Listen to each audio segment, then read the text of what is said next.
apa kabar teman-teman? Kembali lagi di channel Kelas Coding bersama dengan Hendro. Ya, pada video kita kali ini saya akan membahas masalah validation lagi, tetapi kali ini adalah validation yang lebih kompleks ya di Spring Boot framework, di mana kita akan membuat semacam custom validator sendiri gitu ya. Jadi kalau sebelumnya mungkin kalau teman-teman yang sudah mengikuti video saya sebelumnya yang membahas validator atau validation di Spring Boot, di sana kita baru menggunakan, maksud saya, menggunakan validasi yang sudah disediakan. Ya, artinya anotasi-anotasi yang sudah disediakan di dalam validation framework-nya itu sendiri. Nah, bagaimana kalau misalnya kita punya kebutuhan yang lebih spesifik misalnya, ya. Nah, misalnya kita melakukan validasi terhadap mungkin saja emailnya itu bukan hanya dari formatnya harus benar, tetapi kita juga mengecek misalnya emailnya itu sudah terdaftar di database atau belum misalnya. Atau misalnya validasi terkait mungkin ada kode gitu ya, kode tertentu gitu. Kita akan cek pattern-nya misalnya, apakah kode tersebut sudah sesuai dengan pattern yang kita inginkan misalnya. Atau mungkin juga misalnya kalau kita registrasi kan biasanya ada input username dan password. Biasanya password itu kan ada retype password ya. Password pertama kita input, kemudian ada retype password. Nah, kita akan validasi juga apakah retype passwordnya itu sama dengan passwordnya gitu ya.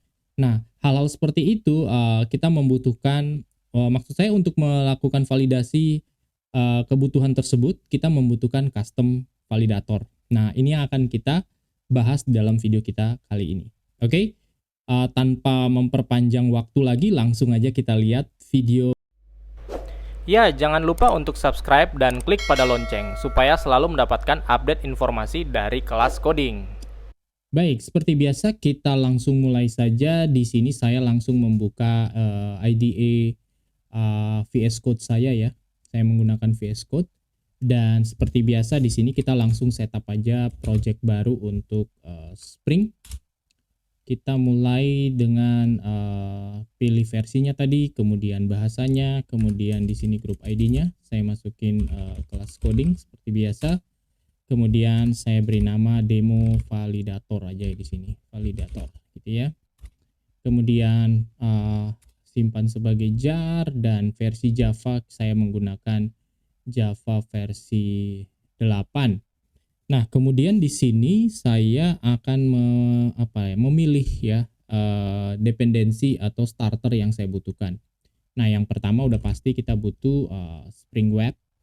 Kemudian karena nanti saya akan simulasi juga sampai ke database, saya akan butuh JPA.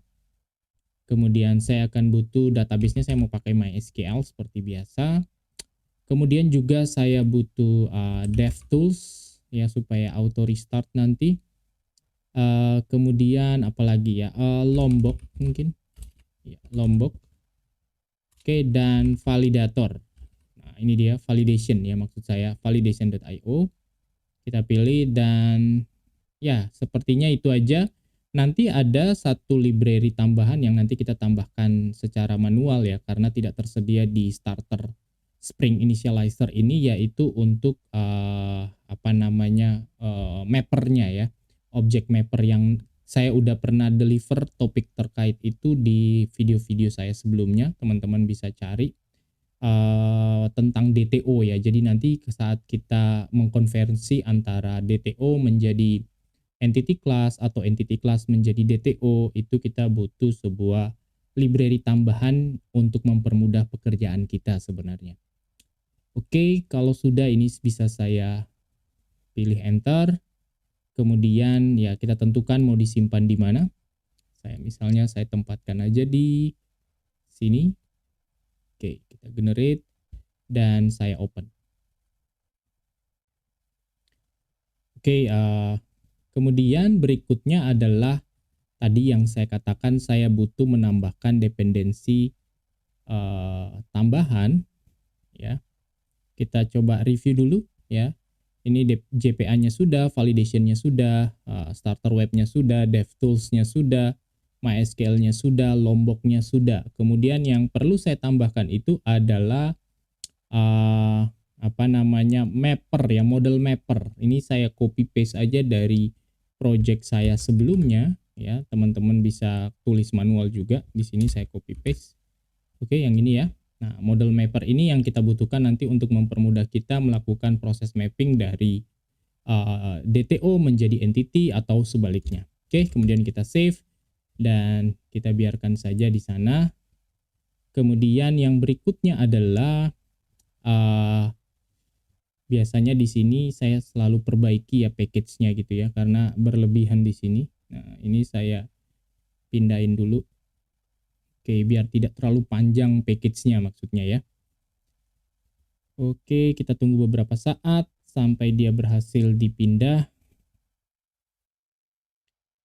Ya, kalau udah dipindah seperti ini ya tinggal kita sesuaikan aja. Ini jangan lupa di save.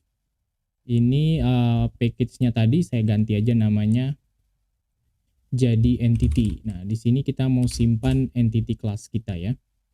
Nah, entity yang akan saya bangun ini nanti terkait dengan apa ya? Membership mungkin ya. Jadi ada pendaftaran gitu, membership gitu ya. Nanti field-fieldnya misalnya ada ID nantinya, kemudian ada kayak nomor anggota gitu ya. Nomor anggota, kemudian nama mungkin, ada email dan passwordnya. Nah, nanti kita akan validasi mulai dari nomor anggota, nama, kemudian ada email dan password. Ya, seperti yang saya sampaikan di awal tadi. Kemudian kita akan buat custom validatornya. Ya, baik. Di sini saya mulai dengan entity class. Kita beri nama member aja, member.java. Kemudian di sini seperti biasa saya anotasi entity. Oke. Kemudian juga table, namanya misalnya tbl members gitu ya. Sorry, members. Ya, jangan lupa diimport. Oke. Kemudian saya pakai Lombok ya, jadi saya bisa langsung aja data di sini. Kemudian jangan lupa no argument constructor. Oke, kurang lebih seperti itu. Dan ya beberapa field lain yang tadi saya katakan yang perlu kita tambahkan, misalnya tadi ada mulai dari ID gitu ya. Di sini kita buat private long ID seperti biasa. Kemudian ada string misalnya tadi member number gitu ya. Member number gitu. Kemudian ada private string nama. Ya, member name maksud saya. Member name, kemudian ada private string member email mungkin ya, seperti itu. Dan ini name, kemudian ini maksudnya email tadi, ini member number ya, kayak kode peserta gitu ya, nomor anggota lah gitu ya. Kemudian member email, ini member name, member name, member email, dan passwordnya misalnya member password. Oke. Nah, sekali lagi ini cuma contoh validasi ya, kita nggak fokus ke security. Jadi saya nggak akan misalnya nanti passwordnya itu harus saya hashing dan lain-lain, saya nggak akan bahas itu. Teman-teman bisa lihat di video saya terkait Spring Security ya, terkait masalah password gitu ya. Nah, jadi saat ini kita hanya fokus ke validasinya sekali lagi. Oke, kemudian di sini seperti biasa saya anotasi dia sebagai ID, kemudian generation type-nya ya, ini supaya dia auto increment. Dan berikutnya member number ini kita anotasi kolom di mana namanya misalnya kita kasih number aja ya, nama fieldnya di database gitu. Kemudian lengthnya saya hanya mau pakai 5 nanti. Jadi nanti saya mau kasih pattern gitu ya. Misalnya dimulai dengan 2 karakter dan diikuti 3 angka misalnya. Nah, itu nanti akan kita validasi. Kemudian labelnya false dan harus unik. Ya, jadi nggak boleh nomor anggotanya itu sama. Sorry. Kemudian kalau nama saya rasa ini standar aja. Name-nya adalah name juga, kemudian length-nya mungkin 150, null label-nya false tapi nggak unik gitu ya, karena ada kemungkinan nama sama. Kemudian email, name-nya email, length-nya mungkin sama 150, nullable-nya juga false, dan juga harus unik. Jadi sama kayak member number gitu ya. Jadi email itu biasanya dijadikan kayak username kan ya, jadi harus unik. Kemudian password, ini juga sama, kolom name-nya misalnya saya ganti password, dan length-nya ya terserah sebenarnya, ini cuma contoh aja 100, nullable false, tapi uniknya ya false, dia nggak unik ya. Ini juga nggak perlu ditulis juga, nggak apa-apa sebenarnya, defaultnya adalah false untuk unik tadi. Sorry. Oke, seperti itu untuk entity kita. Jangan lupa disimpan, diimport dependensi atau kelas-kelas yang kita butuhkan. Oke, seperti itu. Kemudian yang kedua, biasa kita harus siapin repository. Saya buatin aja folder repo gitu ya. Kemudian kita buat repositorinya. Oke, ini saya close dulu yang tadi. Ya, di sini saya buat sebuah file namanya member repo.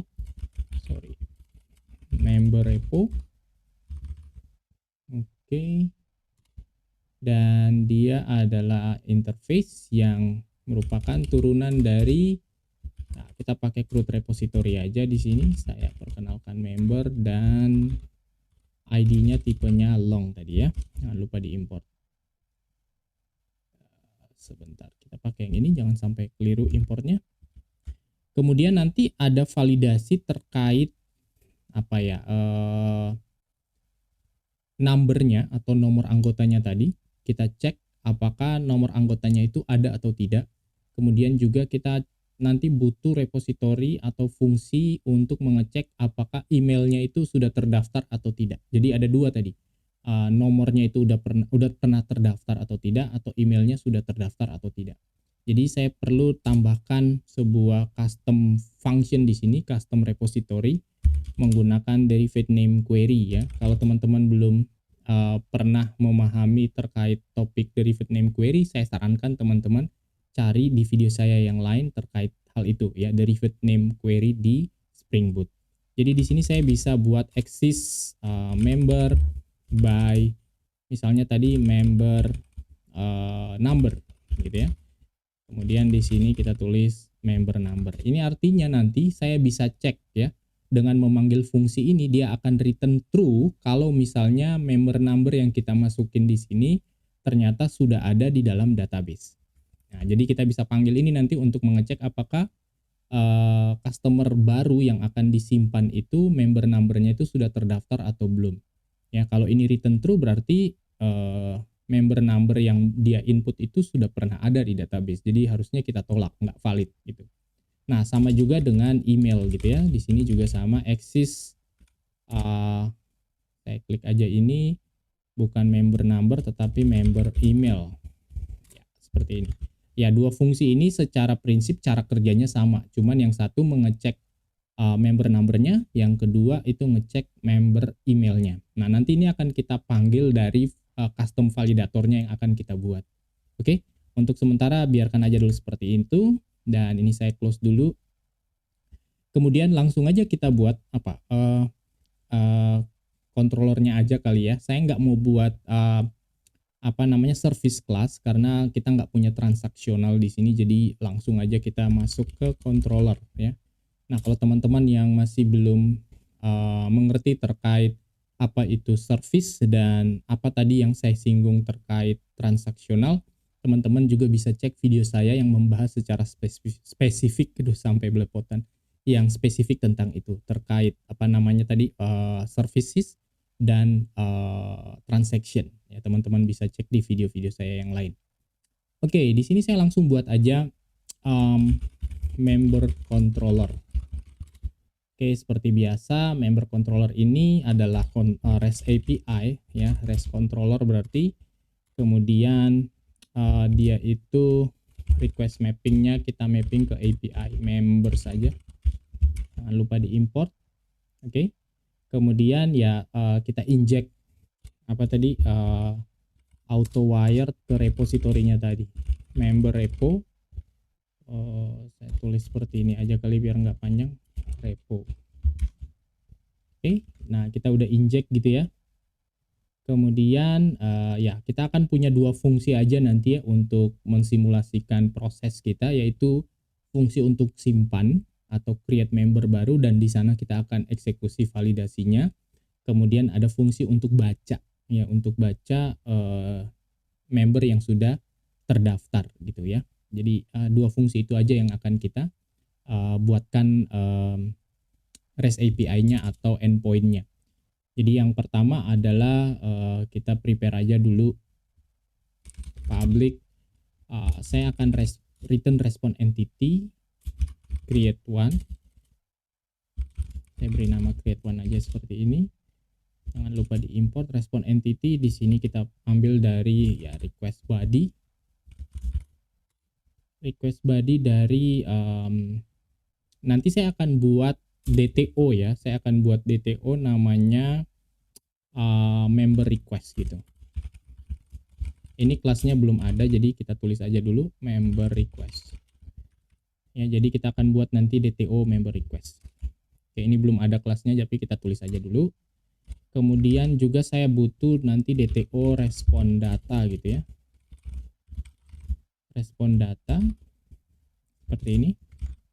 Nah, ini belum kita buat. Nah, kita buat aja di sini folder DTO-nya. Yang pertama adalah respon data. Respon data ini kalau teman-teman juga yang sudah mengikuti video saya di video-video sebelumnya yang membahas terkait REST API, respon data ini adalah kelas DTO yang akan mengenkapsulasi data yang akan kita return balik ke klien yang manggil gitulah, supaya formatnya itu istilahnya jadi standar gitu ya. Jadi semua API yang akan kita buat misalnya saat dia akan return datanya ke klien yang manggil ya kita enkapsulasi dalam kelas respon data ini. Nah, dia ini pakai anotasi Lombok juga. Kemudian saya pakai generic di sini supaya objeknya itu bisa return objeknya itu bisa apa saja. Misalnya di sini saya pakai private boolean status, kemudian private misalnya list of string untuk message, kita bisa taruh pesan errornya nanti di sini. Kemudian yang berikutnya adalah payloadnya private. Nah di sini kita kasih payload. Nah di sini yang genericnya gitu ya. Jadi artinya di sini bisa return apa aja gitu ya. Kita bisa pakai generic seperti ini. Oke, dan karena ini udah pakai anotasi datanya Lombok, berarti setter getternya udah tersedia juga. That's it. Kemudian ya mungkin bisa no argument constructor juga boleh ditambahkan kalau kita butuhkan nanti. Baik, itu respon data. Oke, dan tadi saya juga butuh yang kedua member request. Nah, member request kita buat aja. Nah, member request ini adalah data yang akan kita kirimkan dari klien gitu ya saat kita akan membuat sebuah member baru gitu ya. Jadi relatif mirip kayak entity member tadi yang ini ya. Ada member number, name, member email, dan member password. Cuma nanti dia nggak perlu ada ID, dan untuk member passwordnya nanti ada retype password yang nantinya akan kita validasi juga gitu ya. Jadi ini bisa saya copy aja, nggak apa-apa dibuat sama gitu ya field-fieldnya. Nanti ini kita hapus. Oke, ini saya hapus saja seperti ini ya. Terus tambah satu private string retype member password misalnya. Oke, seperti ini. Dan seperti biasa di sini saya kasih data juga. Dan ya kalau kita butuhkan no argument constructor kita siapin. That's it. Nah ini member requestnya. Jadi saat kita akan membuat member baru ya, data-data ini akan kita passing di dalam, misalnya kalau dari kliennya kita pakai Insomnia nanti ya. Jadi ini yang data-data ini akan kita kirimkan. Terus nanti teman-teman bisa tebak, ini nanti akan kita validasi, ini kita validasi, ini kita validasi, ini kita validasi, dan ini juga kita validasi nantinya. Ya, jadi yang dua ini harus kita validasi apakah sama gitu ya yang dikirimkan, yang ini apakah formatnya sama misalnya dan di database udah terdaftar atau belum. Kalau yang ini misalnya hanya cek jangan sampai kosong gitu. Kalau yang ini juga nanti ada pattern, kita akan pakai custom pattern, kemudian ngecek juga di database apakah datanya sudah sudah ada atau belum. Oke, seperti itu untuk member request. Nah, saya juga akan sekalian aja buat member respond gitu ya. Nanti saya butuhkan untuk dikembalikan gitu. Member respond Java, ini kebalikannya member request. Kalau member request itu dari klien ke endpoint kita, sedangkan kalau member respond itu dari API kita, artinya data yang akan direspon balik ke klien yang manggil tadi, gitu ya. Jadi ya kurang lebih sama ini. Saya copy aja. Nah, cuman dia nggak perlu return password. Ya, password itu kan anggap aja confidence, jadi datanya jangan di return balik gitu. Tapi justru dia butuh ID-nya misalnya ya. Ini cuma contoh lagi, teman-teman bisa lihat. Oke, jadi dibedain gitu ya. Kemudian di sini kita kasih data. Oke, ya, kurang lebih seperti itu. Dan ya biasanya kita butuh no argument constructor. Tambahin aja. Oke, jadi saya udah punya semua DTO-nya. Nah, sekarang di ini saya geser ke sini. Member.java kita tutup aja, kita udah nggak butuh lagi. Nah, kita akan main-main di sini nih. Oke, nah sementara kita udah buatin DTO-nya, tetapi kita belum lakukan validasi. Kita langsung coba aja simpan gitu ya. Apakah bisa tersimpan ke dalam database atau enggak gitu ya. Nah, tetapi tadi kan kita lihat di sini yang kita kirimkan itu adalah member request. Terus yang kita akan simpan itu sebenarnya adalah member atau entity class-nya. Jadi perlu kita lakukan mapping ya, mengubah member request menjadi member supaya bisa masuk ke dalam database gitu ya. Nah, ini tadi yang di awal saya katakan kita menambahkan satu dependensi model mapper gitu ya. Nah, model mapper ini supaya bisa kita pakai, kita perlu aktifkan bin-nya ya. Saya deklarasikan aja di demo validator ini di main application-nya. Kita buat aja di sini satu public model mapper. Ini model mapper. Kemudian di sini langsung aja return new model mapper. Nah, seperti ini. Dan ya, kita annotate aja dia sebagai bin. Ini typo. Oke, seperti ini supaya kita bisa pakai nanti ya, bisa kita injek di semua bagian aplikasi kita yang membutuhkannya. Oke, cuman seperti ini. Kemudian ini kita close, dan dari controller ini ya tinggal langsung saya injek aja si model mapper tadi. Misalnya di sini saya auto wire model mapper gitu. Di sini langsung auto wire seperti biasa kita injek.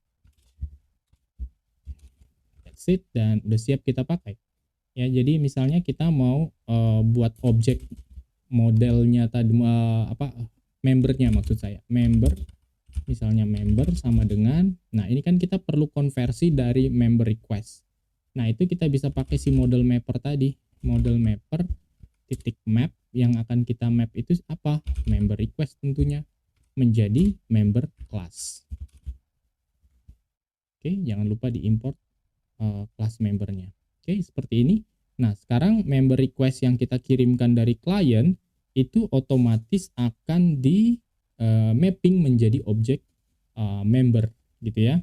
Nah, sehingga kalau dia udah menjadi objek member di sini ya kita tinggal save aja gitu. Tinggal kita simpan aja ke dalam ke dalam database. Ya, misalnya ya saya tampung aja dulu di sini repo.save. Nah, ini dia save, kita kirim member. Oke, perhatikan ini dia simpan ke dalam database. Oke, terus kita state-nya kita simpan di sini. Kemudian ya langsung aja kita buatkan respon datanya ya untuk kita kembalikan ke depan atau ke klien ya. Respon data ya yang ini ya. Respon data yang ini kita kembalikan dalam format member respon. Oke. Ingat tadi kita udah buat DTO-nya member respon. Sorry. Ups, mana nih? Ya, ini dia member respon. Saya beri nama respon aja. New respon data. Oke, seperti itu. Nah, di sini ya sebenarnya bisa juga kita tambahin member respon, atau biasanya juga biar kita tulis tanda tanya seperti ini juga boleh-boleh saja sebenarnya ya.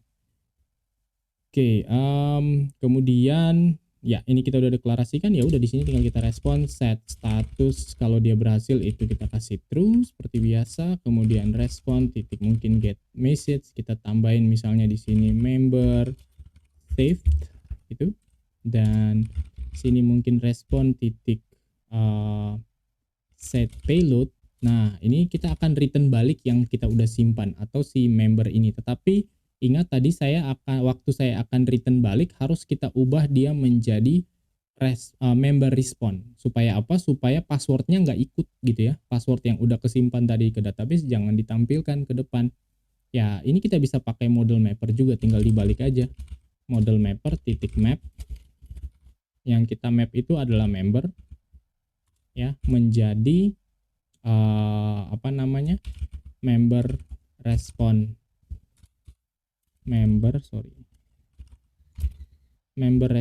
titik class. Oke, ini di map. Oke, jadi payloadnya itu adalah model mapper map ya, kita map membernya menjadi member respon class. Oke, sebentar, ini ada error, saya cek dulu. Set payload member respon method set.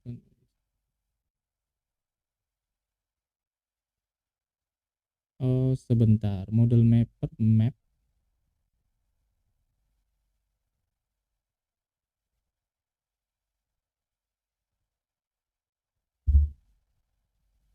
Ya, harusnya udah benar, sebentar ya. Set payload yang dia butuhin itu adalah member respon. Ini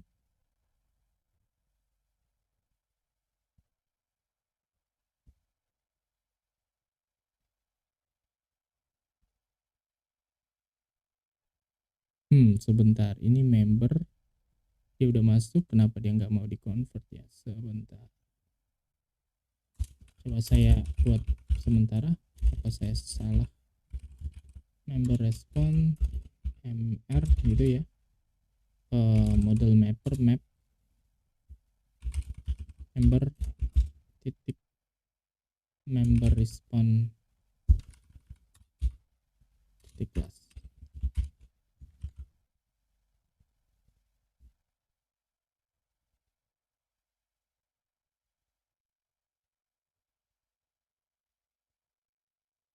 Sebentar, ini member respon member request.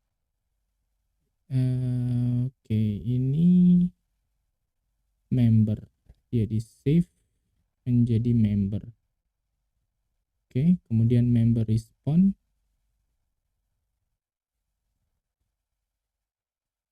cannot convert from member respon to member respon.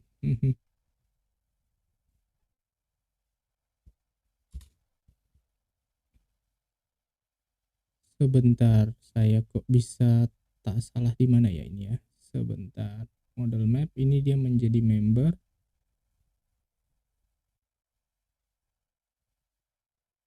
Oke, udah benar.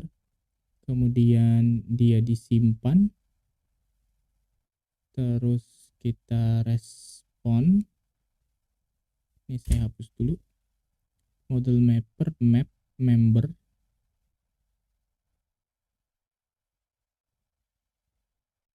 Menjadi member respon. Aduh, saya typo aja teman-teman. Sorry.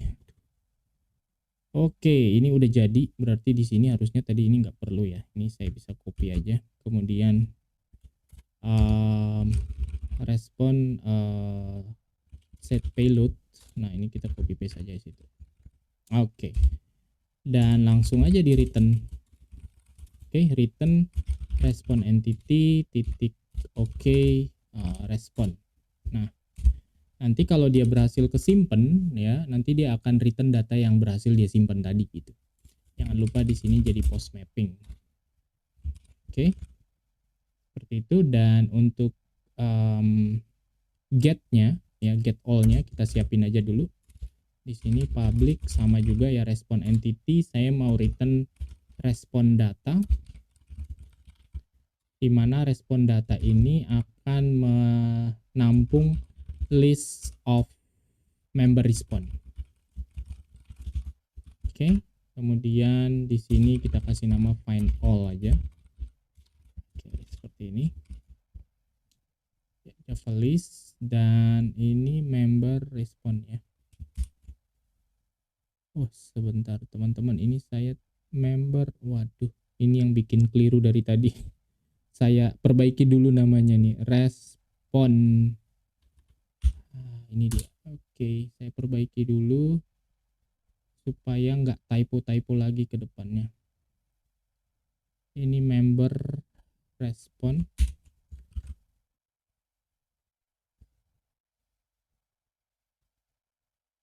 Oke, ini kenapa? Oke, dan no ARGS constructor. Oke, itu udah. Nah, di sini tadi udah disesuaikan find all. Oke, nah waktu di find all ini kan kita siapin dulu respon datanya ya, respon data, di mana dia akan butuh member respon ya, kita beri nama response, kemudian new response data seperti biasa. New response. Oke, mana yang ini?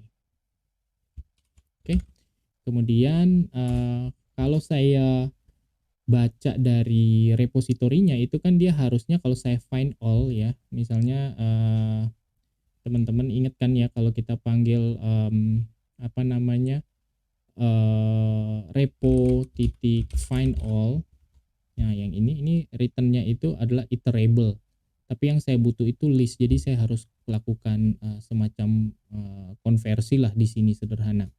Jadi saya butuh dalam bentuk list, saya tulis member respond, misalnya saya tulis aja di sini list member. Oke, new array list seperti ini. Misalnya kita deklarasikan aja dulu penampung sementaranya, kemudian saya mau ambil dari repo find all ya, ini returnnya iterable, terus kita for each untuk setiap member di dalamnya. Nah, kita ambil, saya pakai lambda sedikit di sini, terus kita mapping masukin ke dalam list member tadi, titik add. Nah, yang kita add itu kan objek member respond. Oke, jadi kalau kita find all itu sebenarnya dia returnnya itu list of member. Nah, kita harus ubah dia menjadi member respond ya. Jadi di sini sebenarnya sama kayak ini nih. Nah, ini saya copy aja nih. Nah, saya ubah masuk menjadi, jadi dalam list member ini udah berbentuk member respond. Yang sebelumnya itu dia berisi member ya.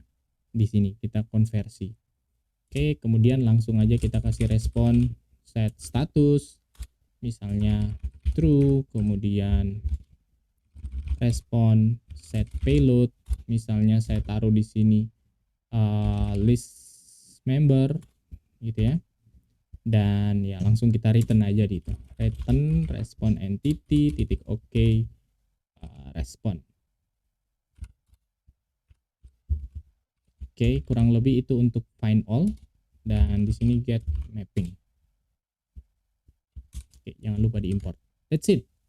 Oke, nah sebelumnya saya akan siapin dulu database-nya ya, seperti sebelum-sebelumnya. Sebentar, saya buka, saya jalanin dulu database saya di monitor saya yang satunya. Nanti saya tampilkan yang udah saya create ya, seperti biasa. Oke, mana ya? Sebentar ya teman-teman. Oke, ini dia. Nah, misalnya saya punya database namanya demo validation. tabelnya belum ada ya, baru database-nya aja yang kita create, namanya demo validation. Oke, biarkan aja seperti itu. Oke, seperti ini, kemudian kita taruh di sini. Dan selanjutnya ya tinggal kita setting application properties-nya. Nah, application properties-nya ini saya copy aja dari project-project saya sebelumnya ya, karena isinya itu kurang lebih sama. Ya, saya taruh di sini. Oke, dan yang perlu kita perhatikan ini nama database-nya.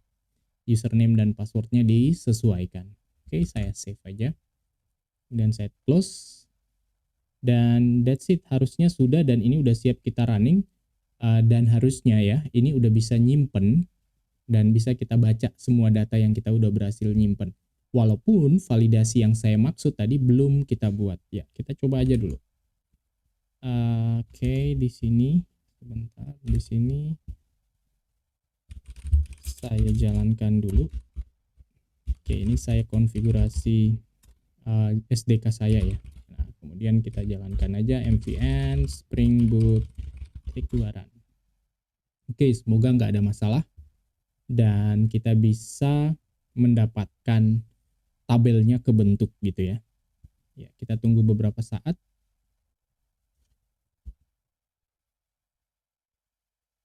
Oke, saya bawa ke sini database-nya dan kita tunggu.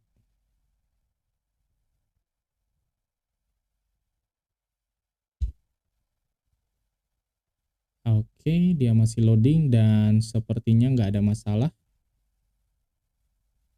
Oke, aplikasinya udah jalan, saya coba refresh. Baik, ini udah kebentuk tabelnya teman-teman, dan tinggal kita coba aja menggunakan Insomnia untuk menyimpan data ke dalam tabel ini dengan memanggil API kita tadi ya. Oke, saya ambil dulu Insomnia-nya. Mana nih? Oke, ini dia Insomnia saya. Sebentar, dia masih loading. Oke, nah di sini nanti kita akan coba dua endpoint tadi ya, yang apa namanya create one tadi sama find all. Oke, create one dan find all. Nah di sini langsung aja saya buatin satu request. Yang pertama create customer, ini dia pakai post seperti biasa JSON. Oke. URL-nya tadi http localhost 8080 API customers. Ya, ini saya gedein dikit biar kita bisa lihat URL-nya. Oke. Dan datanya seperti apa? Ya, ini akan sama seperti si member request ini ya. Nah, ini ada member number, member name, member email, member password, retype member password. Oke. Jadi ada data-data itu. Yang pertama adalah member number tadi, number, bener ya, sebentar ya, benar. Misalnya saya masukin MB001 gitu ya. Kemudian member name, misalnya di sini adalah Hendro Steven, dan ada member apa tadi, email. Member email di sini saya tulis aja email saya hendro.steven@gmail.com. Dan member password itu misalnya saya tulis aja secret, dan ini ya juga secret. Oke, nah sekali lagi ya, untuk password di sini nanti tersimpan di database itu dia plain, saya nggak lakukan apa-apa terhadap password ini karena kita nggak fokus ke bagian mengamankan endpointnya atau security-nya. Jadi kita cuma fokus ke validasinya nanti. Oke. Nah, ini saya coba send, kalau nggak ada masalah harusnya bisa tersimpan. Sebentar, kok customer, member, ya ampun, members, sorry ya. Coba lagi. Oke, that's it. Ini bisa kesimpan datanya. Oke, kita coba buat lagi satu. Yang ini saya duplicate, tapi get customers. Oke, ini saya ganti jadi get, terus dia nggak ada data. Send, that's it. Nah, ini yang saya maksud ya, DTO-nya ya, untuk member respond itu udah nggak ada passwordnya ya, jadi passwordnya kita nggak bawa masuk gitu, karena passwordnya anggap aja data confidence gitu ya, jadi diubah menjadi member respond sehingga passwordnya nggak ikut. Oke, itu yang tadi kita lakukan di controller sini ya, yang ini. Dan yang tadi di sini saat kita nyimpen yang ini ya. Jadi dari member request menjadi member, kalau yang kemudian dari member menjadi member respond. Nah, di sini juga sama, cuman ini kita lakukan perulangan gitu ya. Lakukan perulangan untuk setiap member supaya dia menjadi member respond. Oke, that's it. Nah, kemudian sekarang kita langsung mulai melakukan validasinya ya. Seperti sebelumnya di video saya tentang Spring Boot validation sebelumnya ya, yang masih simple ya, sebenarnya sama aja ya, relatif sama. Jadi kita perlu melakukan anotasi di dalam kelas DTO member request-nya tadi. Oke, misalnya di member request itu kita validasi masing-masing field-nya tadi ya. Masing-masing field-nya tadi kita validasi. Misalnya di sini langsung aja. Nah, yang number ini kita mau validasi, misalnya dia nggak boleh kosong. Kalau dia kosong, message-nya apa? Misalnya number is required. Oke, ini masih yang standar ya. Ini yang udah pernah kita gunakan di video sebelumnya. Kemudian juga misalnya saya mau kasih size dia, ya. Saya bisa kasih size. Misalnya minimum size-nya itu 3 dan maksimum tadi kalau nggak salah di database itu kita set 5 gitu ya di kolomnya. Dan message-nya kalau ini tidak sesuai, kita kasih pesan number length misalnya must be in 3 to 5 characters misalnya. Oke. Dan yang paling penting adalah pattern-nya ya. Kita kasih pattern di sini. Nah, pattern ada nggak? Ya, ini dia pattern-nya. Nah, pattern-nya di sini menggunakan regular expression ya, regex. Regular expression, regex P. Ya, regex. Oke. Nah, regular expression di sini tentunya teman-teman ya harus punya regular expression-nya apa gitu. Nah, saya sendiri sebenarnya tidak begitu familiar untuk menggenerate regular expression yang sangat kompleks gitu ya. Tapi teman-teman bisa gunakan kayak tools-tools di internet banyak banget di sana yang bisa kita manfaatkan untuk menggenerate regular expression sesuai dengan data atau format data yang kita inginkan. Nah, misalnya saya pengen itu untuk member number itu harus dimulai dengan misalnya dengan karakter MB atau string MB, kemudian diikuti 3 digit angka. Ya, jadi saya nulisnya gini, regular expression itu yang sederhananya itu cuma gini, MB 0 sampai 9 plus. Nah, seperti itu. Ya, ini artinya nanti harus diawali dengan string MB di depan, baru diikuti oleh digit 3 digit angka, gitu ya.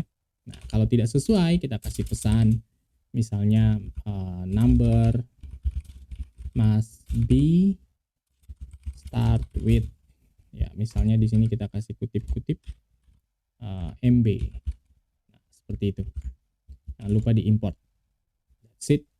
Nah, ini yang dimaksud dengan pattern ya, menggunakan pattern. Sebentar, ini ada regex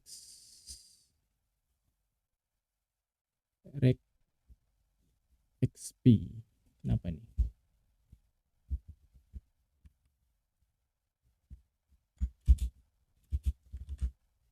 Oke, ya. Regular expression-nya ini sekali lagi untuk regular expression teman-teman bisa gunakan regular expression yang diinginkan. Kalau kita tidak familiar dengan bagaimana membuat regular expression, teman-teman silakan cari referensinya terlebih dahulu, atau ya gunakanlah regular expression tools yang banyak bertebaran di internet gitu ya. Teman-teman bisa gunakan itu untuk menggenerate pattern yang kita inginkan. Oke.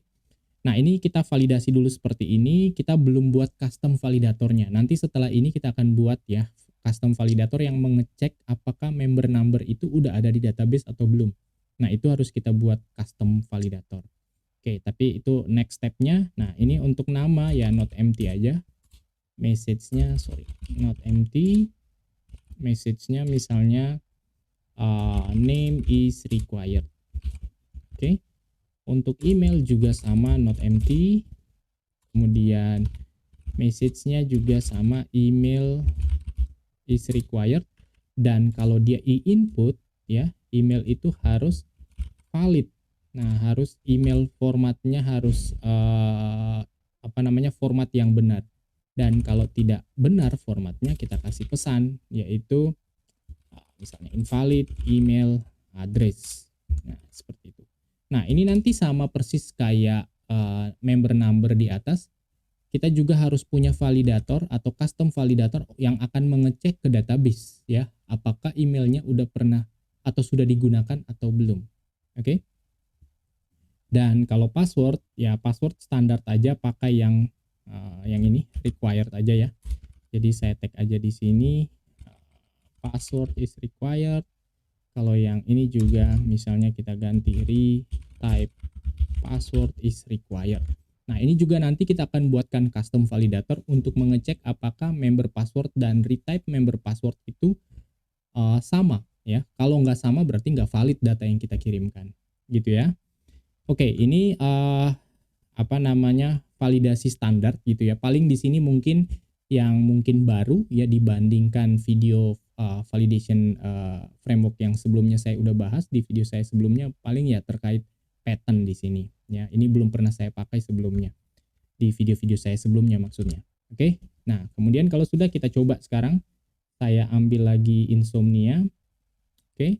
Dan kita coba create customer. Nah, kita mulai aja yang paling penting ya, yang ini ya. Ini saya coba hapus, kemudian saya coba send. Ya, perhatikan pasti akan error. Oke. Kalau kita cek di sini, nah ini akan ada error. Oke, kemudian saya kembalikan, tapi formatnya yang kita buat enggak sama gitu ya. Kita coba send. Ups, sebentar. Ini, oh sorry teman-teman, maaf saya kelupaan. Oke, kita udah buatin tag-nya, tapi belum kita cek apakah datanya itu valid atau enggak di controller. Sorry, saya kelupaan. Sorry. Di sini kan jangan lupa harus dikasih valid. Nah, kalau enggak ya dia enggak akan dieksekusi juga yang ini tadi ya. Anotasi-anotasi yang ada di sini enggak akan dieksekusi kalau ini enggak ada nih. Oke. Nah, kemudian harus ada parameter parameter berikutnya yaitu errors. Artinya apa? Artinya kalau seandainya dia cek di sini ada yang enggak valid, objek errors ini akan ada isinya ya, has error gitu. Oke, seperti itu. Nah, di sini kita akan buat pengecekan errornya gitu ya. Saya akan cek errornya jika ada errornya ya. Jadi saya akan cek jika ada errornya di sini. Sebentar, ini seperti ini, kita siapin aja di atas responnya ya, tapi saya cek. Nah, jika error has error, nah kalau dia ada errornya, apa yang akan kita lakukan di sini, ya kan? Nah, selain itu ya dia lakukan yang ini ke bawah. Nah, kalau ada errornya ya tentunya dia langsung kasih statusnya false gitu ya. Respon set status jadi false gitu. Kemudian message-nya ya, pesan errornya itu yang harus kita bawa dan kita kembalikan ke klien yang manggil.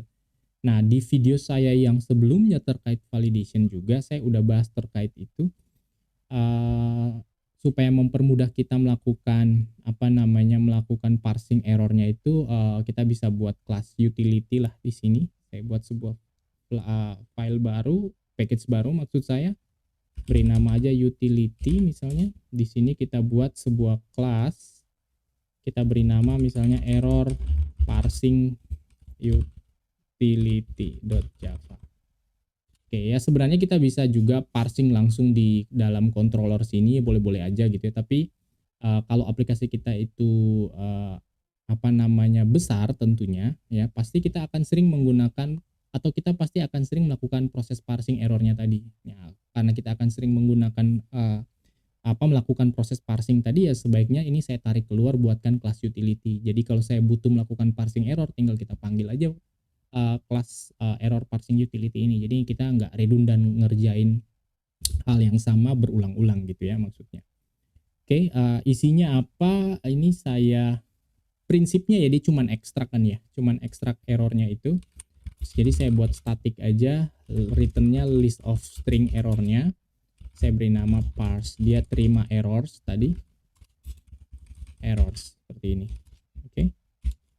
ambil yang validation error, return Java utils. Oke.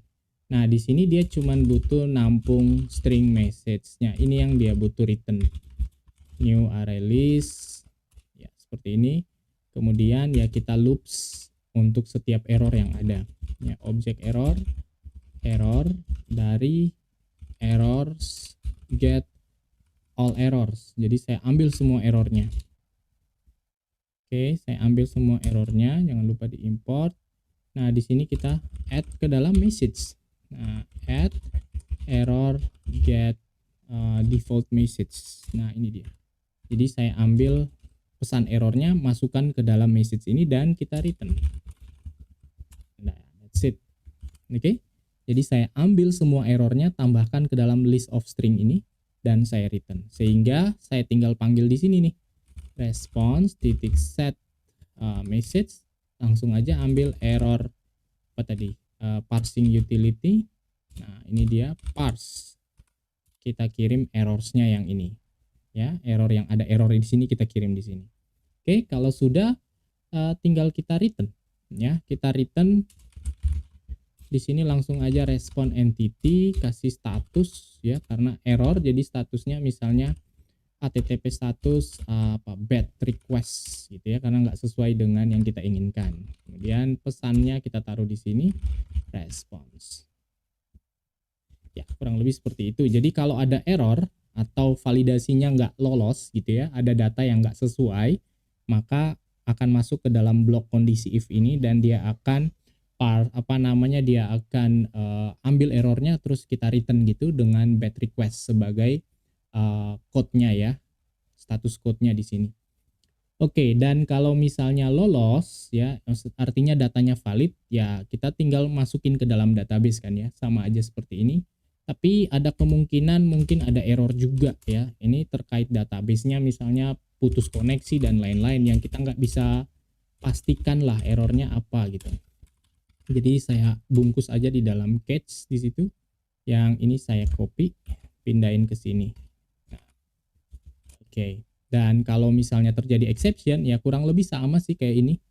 Ini saya copy aja dulu, saya taruh di sini. Tapi errornya tentunya bukan yang ini. Tapi kita get message. Saya ambil dari sini ya, dari X-nya ini atau exception-nya ini, get message. Jadi pesan error yang kita dapat dari exception ini. Kemudian di sini mungkin bukan bad request tapi internal server error karena bisa macam-macam masalahnya. Jadi error 500 lah di sini. Oke, kalau bad request itu kalau nggak salah error 404 kalau nggak salah, nanti kita cek ya. Kalau yang ini 500 dan kalau nggak ada error, nah maka rutinitas ini yang akan dia lakukan gitu ya. Baik, kalau sudah kita langsung coba lagi. Sebentar saya cek apakah dia udah ke restart. Oke, dia udah ke restart. Langsung aja saya buka Insomnia dan di sini kita langsung coba validasinya lagi ya. Kita coba yang pertama tadi yang ingin saya coba yang ini ya. Harusnya muncul validationnya. Lihat. Nah, ini udah ada patternnya. Jadi kalau member numbernya itu tidak sesuai ya akan ada pesan seperti ini. Oke, sekarang member numbernya sesuai. Kemudian namanya yang nggak ada nih. Nah, nama is required. Jadi secara validation data yang kita butuhkan dia udah validasi. Kalau email juga sama, misalnya ini saya formatnya kita buat salah gitu. Saya send invalid email address gitu ya. Nah, ini udah sama datanya, udah harusnya ini valid datanya ya. Secara data valid. Tetapi ya, khususnya misalnya untuk member number, ini kan harusnya dia unik ya. Di database udah ada tadi data yang pertama ini ya, udah ada MB001. Jadi nggak boleh kita simpan lagi data dengan MB001 sebagai member numbernya. Demikian juga email gitu ya. Kemudian password. Nah, ini secret. Kalau ini saya input sembarang seperti ini, harusnya ini juga nggak lolos nih. Ya, harusnya ini nggak lolos, nggak boleh. Ya, harusnya ini kan sama. Oke. Nah, kalau kita tulis, ya misalnya MB02 harusnya lolos. Kemudian saya tulis Hendro Steven 2. Ini harusnya lolos, ini harusnya lolos ya. Cuman harusnya ini nggak lolos karena passwordnya nggak sama. Tapi karena ini belum kita validasi ya, waktu saya send dia masuk-masuk aja gitu ya. Nah, itu yang akan kita lakukan berikutnya, bagaimana melakukan validasi atau custom validation ya untuk mengecek password ini, mengecek member number dan emailnya. Oke. Nah, langsung aja di sini ya, ini saya udah bisa tutup sebenarnya. Ini juga yang controller juga paling kita akan main-main di sini dan kita akan buat custom validator. Sebentar saya tutup dulu ini. Nah, di sini saya buat sebuah package baru, kita beri nama aja validator. Oke, kita beri nama validator dan validatornya yang pertama yang akan kita buat itu apa ya, terkait misalnya passwordnya aja dulu ya. Passwordnya kita pastikan sama gitu ya. Jadi kita pastikan password dan retype password itu harus sama. Itu yang akan kita buat terlebih dahulu. Oke. Nah, sehingga di sini saya buat sebuah file. Yang pertama adalah deklarasi interface, deklarasi annotation. Saya beri nama password equal constraint.java, password equal constraint.java. Oke, nah ini adalah anotasi interface ya. Ini untuk membuat custom annotation ya. Jadi kita kalau ingin membuat custom annotation ya, annotation itu maksudnya yang ini ya, kayak gini. Nah, kalau kita ingin membuat custom annotation, kita butuh mendeklarasikan sebuah interface yang bentuknya seperti ini, add interface seperti ini. Oke. Kemudian kita butuh buat anotasi yang pertama adalah untuk custom annotation itu yang pertama itu adalah target. Nah, ini dia dari Java Lang Annotation.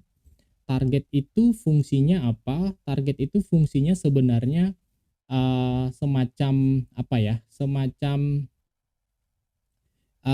si anotasi ini ya, namanya password equal constraint ini nanti mau dipakai di level mana gitu. Mau dipakai di level class kah? Mau dipakai di level class atau di level type itu atau class gitu ya. Atau di level method atau di level field atau property gitu ya. Nah, dalam contoh kita kali ini untuk password itu saya akan pakai dia di level sebenarnya dia ada di level class ya atau di level type. Nah, jadi saya bisa tulis elemen type itu type. Mana ya? Yang ini dia. Jangan lupa diimport. Nah, sekali lagi di sini kalau kita cek ya, ada type, ada fields. Nah, ini dia ada fields. Nah, nanti yang untuk yang email dan number nanti ya, kode anggota tadi, kode member tadi, yaitu pakai yang field ya. Nah, kalau untuk yang ini, yang password ini, karena kita akan memvalidasi ada dua field yang akan kita akses nanti, yaitu password dan retype password, maka saya anotasi di level type atau class ya. Jadi penggunaan anotasinya itu nantinya itu ada di sini. Penggunaannya itu ada di atas ini nih ya. Oke, ada di atas sini. Baik, kemudian yang kedua itu adalah retentionnya. Ini juga perlu kita tambahkan. Retentionnya ini maksudnya apa ya?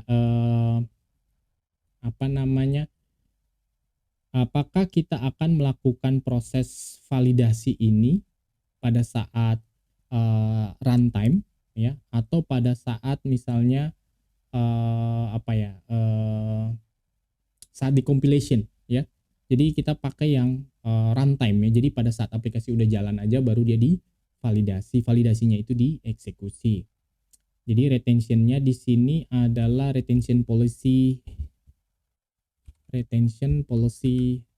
runtime. Nah, jadi udah jalan gitu ya. Retention policy runtime. Oke. Kemudian ada lagi satu namanya documented. Ada nggak? Documented. Nah, ini dia. Nah, documented ini sebenarnya cuman untuk ini sebenarnya kalau kita nggak pakai sih nggak apa-apa. Cuman ini untuk untuk memaksa sih kalau misalnya kita akan menggenerate Java doc ya. Saya belum pernah bahas itu di video-video saya sebelumnya, tapi sebenarnya di Java itu kan ada namanya Java doc yang bisa kita generate untuk membuat dokumentasi source code kita, gitu ya. Nanti mungkin saya akan bahas di video-video saya yang akan datang untuk menggenerate Java doc. Tapi maksudnya di sini adalah kalau kita kasih annotation documented di sini, maka anotasi ini juga akan di-generate dokumentasinya, gitu ya. Jadi ini sebenarnya sekali lagi tidak berpengaruh terhadap hasilnya, tetapi berpengaruh pada output documentation nantinya. Oke, mungkin di video kita kali ini nggak akan kelihatan pengaruhnya. Oke, kemudian yang kedua yang paling penting adalah constraints-nya. Nah, yang dari Java Validation Constraints. Nah, constraints ini adalah validasinya itu nanti kelasnya apa, ya. Jadi si anotasi password equal constraints ini akan divalidated by validated by nama kelasnya apa gitu ya. Kita akan buat nanti misalnya saya beri nama aja password equal constraint validator gitu. Ini kita belum buat kelasnya, nanti kita buat habis ini. Nah, jadi anotasi ini akan divalidasi oleh kelas ini nantinya. Oke. Nah, kemudian di dalam interface ini apa saja sih yang biasanya kita akan deklarasikan? Ya, biasanya adalah message-nya kayak tadi ya. Message itu maksudnya ini ya. Message yang ini ya. Message-nya apa gitu ya. Nah, di sini kita deklarasikan aja message. Oke, kemudian ada kelas grupnya. Di sini ada grup. Ini biasanya kalau setiap kali kita membuat annotation, custom annotation untuk validation, ini pasti kita buat seperti ini. Jadi biasanya saya cuma copy paste juga yang ini ya. Langsung aja seperti ini, class, kemudian extends payload. Dan payload defaults-nya kosong. Oke. Payload defaults-nya kosong. Oke, defaults-nya juga ini kosong, objek kosong. Ya, yang ini sekarang yang kita buat. Ini belum kita buat, jadi saya buat aja dulu kelasnya. Oke, di situ .java. Oke. Dan dia harus merupakan merupakan implementasi, ya, implements dari constraint validator. Ada kelas constraint validator, ini dia. Dan kita perkenalkan password equal constraint yang kita buat tadi ya, interface annotation interface tadi. Nah, yang ini. Kemudian data yang akan kita validasi itu berbentuk objek ya, jadi saya deklarasikan objek. Maksudnya objek di sini adalah data yang ini ya, data atau objek member request ini. Ya, karena tadi kan dia di level kelas nih. Targetnya element type di level kelas gitu ya. Jadi di sini saya kasih objek karena yang akan kita kirim nanti ke dalam validator itu adalah objek member request ini. Ya, secara utuh objek ini akan dikirimkan, bukan hanya salah satu aja field-fieldnya gitu. Oke, ini jangan lupa di import. Sebentar. Ini kok dia nggak dikenali? Apakah saya constraint? Oops, typo ya. Constraint. Iya, itu dia. Nah, kalau sudah, ini tinggal kita add unimplemented method. Nah, that's it. Nah, jadi kan kita udah dapat nih. Oke. Nah, ini value ini ya, ini si objek member request sebenarnya. Saya beri nama data aja, gitu ya. Nah, di sini tinggal kita buat aja member request.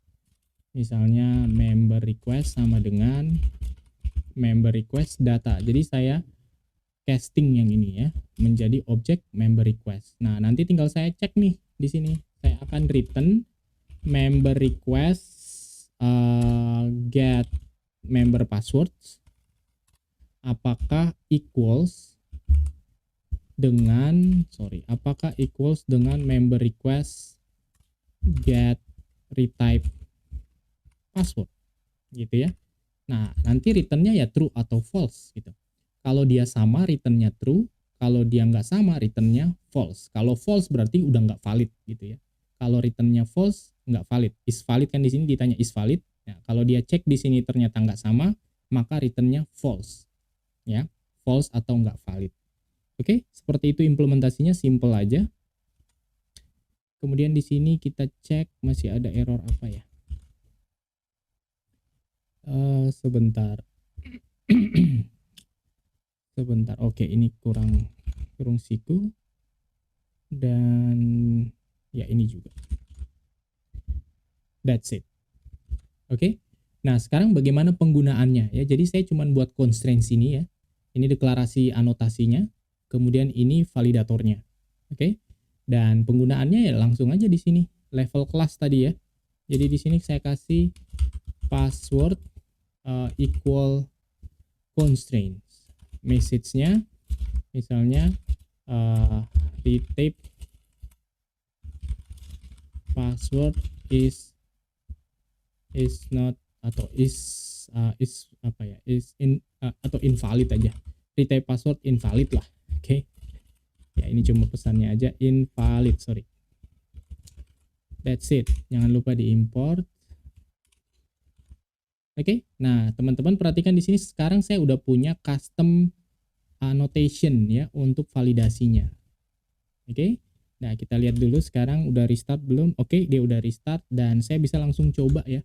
Ini untuk mengecek apakah passwordnya itu sama atau tidak. Saya buka ini lagi dan ini harusnya akan ada error ya. Ini tadi kan kita coba langsung masuk aja nih ya. Nah, harusnya nggak boleh masuk nih karena passwordnya nggak sama. Oke, saya coba send. Nah, teman-teman bisa lihat sekarang. Retype password invalid. Artinya apa? Artinya custom validator yang kita buat berhasil gitu ya. Custom validator yang kita buat sudah berhasil. Oke. Nah, next-nya adalah memvalidasi member number ini misalnya ya. Kita akan cek apakah member number ini sudah ada di database atau belum. Kalau belum, kasih pesan errornya apa gitu ya. Walaupun sebenarnya kalau ini udah ada, misalnya ini ya, saya buat ini seperti ini kan datanya udah ada nih di database ya. Ini pasti nggak masuk, tapi errornya itu adalah error yang kita dapatkan dari database ya. Kita lihat ya, saya coba send. Nah, kita dapatkan pesan error memang, tetapi ini pesan error yang kita dapatkan dari database secara langsung, karena di database itu kan sudah kita kasih unique kan ya. Di database-nya itu udah kita kasih unique karena kita deklarasi tadi di entity class-nya itu dia unique. Kalau dia unique, maka di database-nya itu akan dicegah untuk data yang sama masuk lagi gitu. Nah, cuman kan walaupun dia udah ditolak, cuman pesan errornya ini dari database, dan tentunya kalau ini misalnya akan kita tampilkan di klien yang manggil di front end-nya, tentunya ya tidak user friendly lah istilahnya ya. Jadi kita perlu melakukan membuat custom validator. Oke? Baik, itu yang akan kita lakukan. Jadi ya kurang lebih sama teman-teman, di sini saya akan lakukan hal yang sama. Kita akan buat custom validator untuk si kode tadi ya. Saya beri nama aja number gitu ya, number unique constraint misalnya. Sebentar, berarti di sini saya buat aja sebuah file number unique constraint.java. Oke, number unique constraint.java. Ini juga interface. Oke, kita akan mendefinisikan custom tag gitu ya. Nah, sama seperti tadi kita kasih target. Dia ini akan digunakan di mana nih? Akan digunakan di level class atau di level fields. Nah, karena kita akan menggunakan di level fields ya, which is di field member number, maka targetnya itu adalah element type-nya adalah field. Nah, kita pakai yang ini. Oke. Element type-nya adalah field atau bisa juga method ya, karena kita bisa pakai di level method juga sebenarnya. Oke, jadi bisa di method atau di fields. Oke. Kemudian ya retention-nya juga masih sama sebenarnya, jadi saya bisa copy paste aja ya yang ini. Ini juga sama, ini nanti tinggal kita buat aja kelasnya. Bentar, ini saya copy aja biar mempercepat aja. Oke, ini sama ya, paling yang ini nih, password. Kalau tadi kan password equal, nah sekarang kita ganti namanya, ini saya override aja namanya biar nggak capek. Nah, jadi number unique constraint validator. Kita belum buat kelasnya, nah kita akan buat. Oke, tapi di dalam password constraint ini kan ada yang ini sama sih, nggak ada yang berbeda di sini, langsung saya copy paste aja. Oke, nah paling yang ini yang akan kita buat. Oke, saya buat new file, buat Java. Oke, ini dia di sini ya, kurang lebih juga ini ya mirip-mirip kayak tadi ya. Jadi apa namanya? Ini sebentar saya close. Jadi kita perlu apa namanya? Implement constraint validator, implement constraint validator. Nah, yang ini terus kita kasih number unique constraint. Kemudian di sini ya karena kita hanya akan memvalidasi satu field yaitu number tadi ya, member number tadi yang tipenya string, ya kita kasih string aja. Kita nggak akan ambil objek atau level kelasnya. That's it. Dan ya udah, ini tinggal kita add unimplemented method. Oke. Nah, sekarang pertanyaannya dari mana saya tahu bahwa jadi si stringnya ini tadi kan member number ya. Member number. Nah, yang ini bagaimana saya tahu si member number ini ya yang nanti akan kita kirim di sini itu sudah ada di database atau belum? Apa yang harus saya lakukan? Ya, saya akan eksekusi apa? Saya akan eksekusi repositorinya kan yang kita udah siapin sebelumnya tadi ya. Kalau teman-teman masih ingat di awal, jadi di sini saya injek aja member repo ya, kita panggil repo auto wired di sini. Dan kalau teman-teman kalau teman-teman ingat tadi di sini ada exist member by member number. Yang ini kan kita kirim member number. Kalau misalnya ada, returnnya itu true. Kalau nggak ada, returnnya false. Oke? Nah, itu yang jadi patokan kita. Jadi di sini saya bisa panggil, ya saya inject, langsung saya return aja di sini. Jadi saya panggil repo titik exist member by member number, kirim aja member number yang ini. Oke, sekali lagi, kalau misalnya ada, returnnya true. Kalau nggak ada, returnnya false. Nah, ini kan kita cek is valid, berarti dibalik gitu ya. Kalau misalnya dia itu valid, harusnya kalau return dari exist-nya ini false. Ya, kalau dia itu valid, sekali lagi ya, kalau fungsi is valid ini dieksekusi dan itu adalah valid gitu ya, maka harusnya reponya ini returnnya adalah false ya. Jadi saya balik di sini, saya kasih negasi aja. Artinya kalau returnnya itu true, itu justru nggak valid. Kalau returnnya false, itu justru valid di sini. Oke, that's it. Ya, ini bisa langsung kita coba teman-teman. Langsung aja saya bawa lagi insomnianya di sini. Dan kita cek yang ini. Nah, kalau sebelumnya tadi dia returnnya ini dari database. Nah, harusnya sekarang returnnya itu sebentar. Oh ya, kita perlu tambahkan anotasinya. Sorry, saya kelupaan. Jadi, anotasinya itu yang ini. Nah, nama kelas anotasinya itu tambahkan di sini ya. Saya kasih aja. Nah, kasih message. Sorry, saya belum tambahin tadi. Ini misalnya number already used misalnya. Already in use. Nah, jangan lupa diimport. Oke, lihat anotasi baru ya. Ini yang sebelumnya, ini yang baru kita buat tadi. Kalau misalnya ini nggak sesuai, akan ada pesan ini. Oke, dan saya bawa masuk insomnia. Nah, kalau sebelumnya ini returnnya adalah dari database, nah sekarang harusnya pesan yang barusan kita buat ini, number already in use, yang akan ditampilkan di sini. Oke, kita coba send. Baik, kita berhasil ya teman-teman. Number already in use. Coba ya, saya get all customer, udah ada MB001, MB002. Oke, MB002 juga harusnya udah terpakai. Kita coba send. Nah, kalau MB003 harusnya belum terpakai. Ya, ini kalau ini saya eksekusi, ini pasti lolos ya. Yang ini lolos, tetapi akan ada error di email sini ya. Ya, kecuali ini saya ganti email 3 gitu ya. Baru dia akan lolos. Nah, seperti itu ya. Nah, ini kalau saya eksekusi lagi, pasti nggak lolos. Ya, number already in use. Oke, nah kira-kira untuk email bagaimana teman-teman? Ya harusnya sama persis dengan yang kita aplikasikan atau yang kita implementasikan di member number. Bahkan kita udah buatkan repositorinya tadi juga ya untuk mengecek access by email. Oke, nah untuk email saya persilakan teman-teman untuk menyelesaikannya. Dan kalau misalnya ada pertanyaan, saya persilakan ditanyakan di komen di bawah. Oke, berikan komen di bawah maksud saya. Oke, nah ini videonya cukup panjang teman-teman. Semoga video ini cukup jelas dan bermanfaat bagi teman-teman.